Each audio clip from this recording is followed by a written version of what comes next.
Now, if you're excited and you're ready to change, let me give you 3 steps to start life change that can change your life, your personality, your lifestyle, everything can change. Here's the steps. Number 1, find out how things work. The first key to doing better is find out. To change your life, really, you need ideas.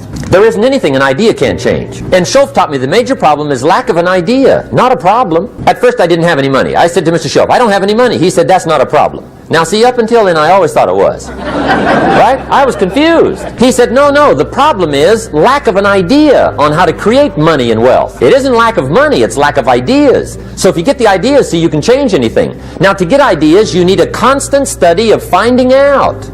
Now, Schoaf also said, when you find out something that works, put the information in your journal. Don't use your head for a filing cabinet. Put it in your journal so that you can do the next best thing. Repetition, repetition, repetition. Go over it. And if you repeat it, go over it, sure enough, someday, some mysterious day, the idea takes root, starts to grow, and shows up in your bank account, and your dress, and your personality, and your lifestyle. But capture the ideas in your journal. Find out how things work. Schoaf gave me this word for my life change. He said, study. Great word.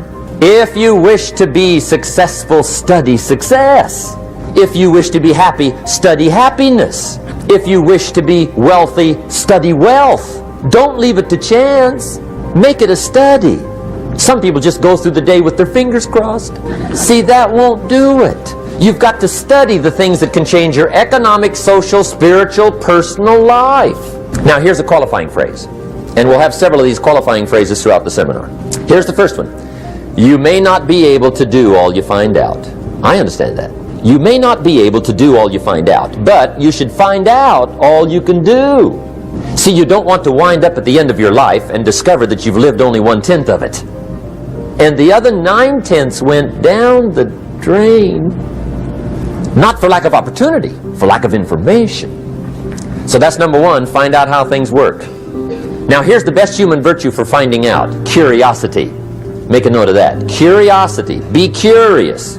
You might add a word to it that'll help. Childish curiosity. What will kids do if they want to know something bad enough? Bug you. That's the phrase. They can ask 1,000 questions. You think they're through? They got another 1,000. They'll drive you to the brink. It's a virtue. When you gotta know, be like a child. In fact, Jesus, the master teacher, said, unless you can become like little children, you might as well forget it. You don't have a prayer.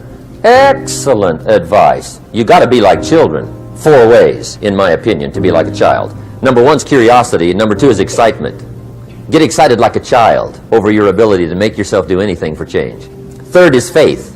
Have faith like a child. Adults are too skeptical. And 4th is trust. Trust is a childish virtue, but the rewards are incredible. So be like a child. Now, if you're curious, let me give you 3 ways to find out how to change anything. Any life direction, any dimension. Here's 3 ways to find out how to change anything. Number 1 is to read. Become a good reader. All of the successful people I know and work with around the world, they're all good readers. Curiosity drives them to read. They gotta know. They just read. Become a good reader. Now that's my opinion. Listen to the other lecturers and listen to me and make up your own mind. Don't be a follower. Be a student, okay? I say, really, for life change, you gotta read. One way to learn is from your own experiences, but another way to learn is from other people's experiences. See, one book might save you 5 years if you read it. Did you know there's books on how to be stronger, more decisive, be a speaker, be a leader, have a better effect on other people, develop your personality? Did you know there's books on that? And people don't read them? How would you explain that? And they can read. Did you know that hundreds of successful people have written their stories in books and they wrote down how they did it and people don't read it? How would you explain that? The guy's busy, I guess. You know, you get tied up. The guy says, well, yeah, you work where I work, but the time you struggle home, it's late. You got to eat a bite of supper, watch a little TV, get to bed. You can't sit up half the night reading. And the guy's behind on his car payment. Good worker, hard worker, sincere. But you got to be better than sincere and work hard. Otherwise, at the end of your life, you'll wind up cold, stony broke. You got to be better than a good worker. You got to be a good reader. See, we can't teach our sons to be responsible if they don't see us being responsible, if they don't feel that we care. So don't say, well, I don't have it. Get it. That doesn't let you off the hook. Right down the next R. And that is not only responsibility, but be resourceful. A lot of men, I don't have it. I had it, I'll give it. If the women had that kind of attitude, the children would starve to death. The reason that they eat, the reason that they have some place to stay and to lay their heads and have clothes on their backs, because the women decide, I'm going to make it happen no matter what, and they're resourceful. My mama raised 7 without a man. She cooked. She cleaned houses. Here's something else that will cause you to reach your goals when you leave here. Write this down. Reasons. Compelling reasons. While you're here, when you make this covenant with God, when you decide to live like a conqueror, when you decide to become more successful, to create wealth, to be a change agent in your community, what is it that can keep you on the straight and narrow, that will cause you to keep your commitment to your commitment? I used to do door-to-door sales with a man named Sam Axelrod. Sam Axelrod was intrigued by me because when he came to pick me up, he didn't have to blow his horn. I was downstairs waiting for Sam when he came around the corner. And unlike the men that work with him and other young people, when it got dark and Sam blew the horn, everybody ran to the station wagon. And they would do a head count. And they'd say, who's here? So everybody's here except Les. And they say, hey, Les, come on. No, I'm not coming, Sam. Why? I haven't sold anything. No one's sold anything, Les.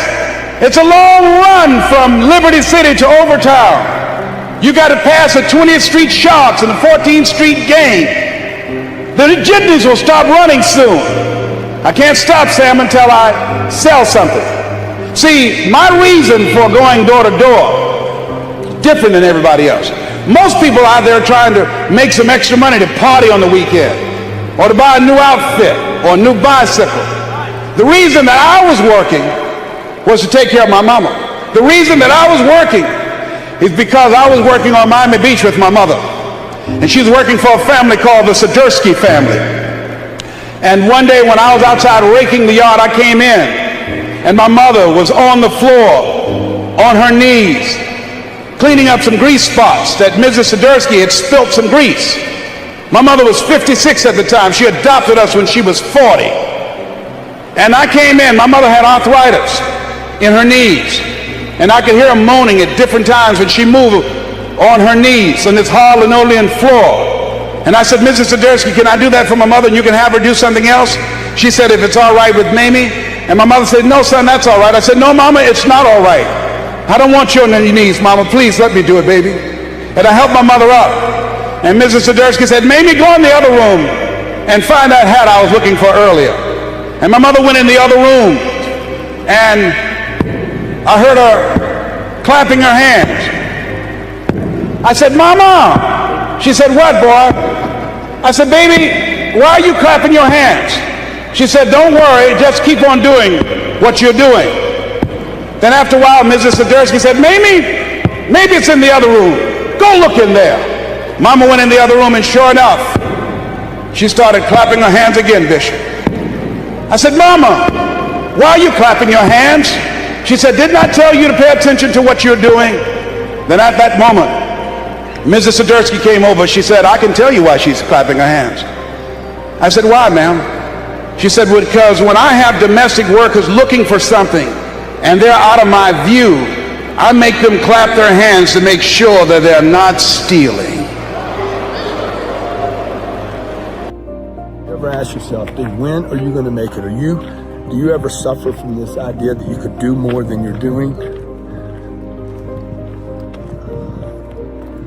And no matter how much people around you love you or oh, you're doing great, pat you on the back, you're doing phenomenal, amazing.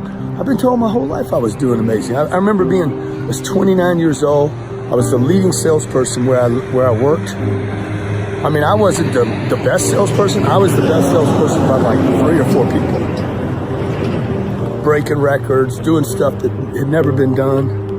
Everybody's telling me how great I was, and I was like, but I know I can do more. I don't know if that's suffering,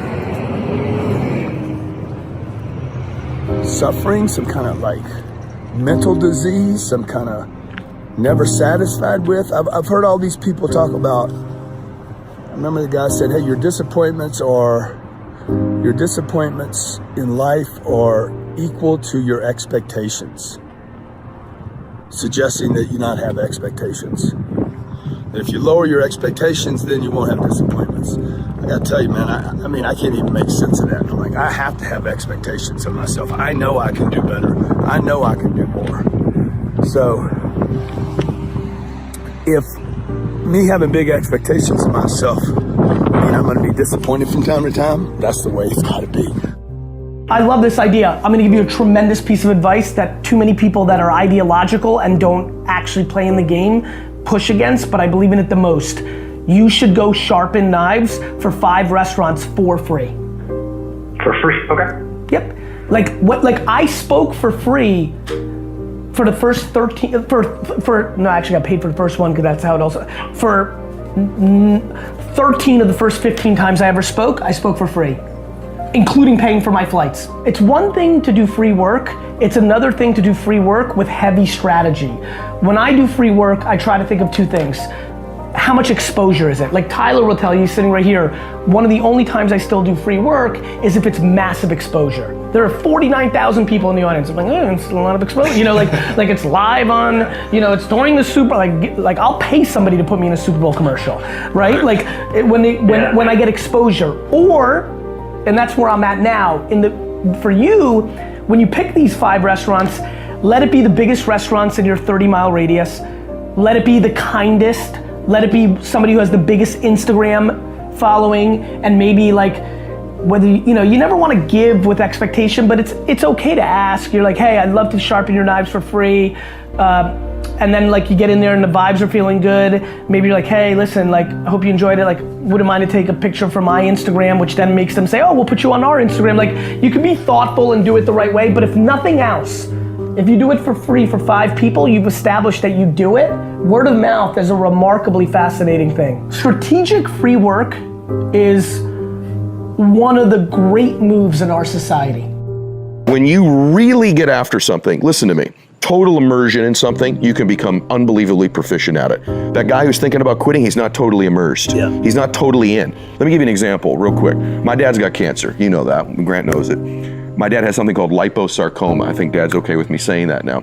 3 years ago, if you'd have said the word liposarcoma to me, I have no clue what the hell that means. I'm not an oncologist. I know nothing about cancer, right? All of a sudden, it became important to me. I became completely immersed in the topic of liposarcoma. I know what causes it, what treats it, what you die from it, how it doesn't grow, you name it, right?